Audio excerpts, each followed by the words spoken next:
IMF نے world economic out لک report جاری کر دی ہے۔ رواں مالی سال پاکستان کی معاشی شرح نمو حکومتی ہدف سے کم رہنے کا تخمینہ لگایا گیا ہے۔ مزید جانتے ہیں ڈان نیوز کے نمائندے طاہر شیرانی سے۔ طاہر بتائیے آؤٹ لک رپورٹ میں کیا کہا گیا؟ IMF کی جانب سے رپورٹ میں یہ کہا گیا ہے کہ رواں مالی سال 2026-27 کے دوران پاکستان کی معاشی شرح نمو 3.5% رہنے کا تخمینہ ہے۔ اس سے پہلے بھی IMF کی جانب سے رواں مالی سال کے لیے جو معاشی شرح نمو کا تخمینہ ہے وہ 3.5% لگایا گیا تھا، یعنی شرح کو برقرار رکھا گیا ہے۔ جو حکومتی جو ہدف ہے اس سے کم ہے۔ حکومت کی جانب سے رواں مالی سال جو معاشی شرح نمو کا ہدف ہے وہ 4% مقرر کیا گیا ہے۔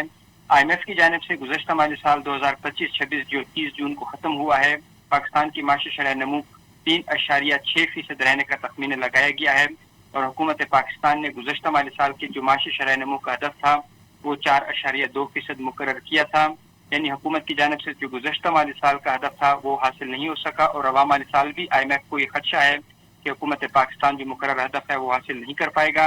IMF کی رپورٹ کے مطابق مالی سال 2024-25 میں پاکستان کی معاشی شرح نمو 3.2% اور معاشی شرح نمو مالی سال 2023-24 میں 2.6% تھی، لیکن اچھی خبر یہ ہے کہ گزشتہ 2 مالی سال کے دوران جو پاکستان کی معاشی شرح نمو ہے وہ 2.6% سے بڑھ کر 3.6% ہوئی ہے، اور IMF کی جانب سے رپورٹ میں اس بات کا اعتراف کیا گیا ہے۔ جی بہت شکریہ طاہر شیرانی ان تفصیلات کے لیے۔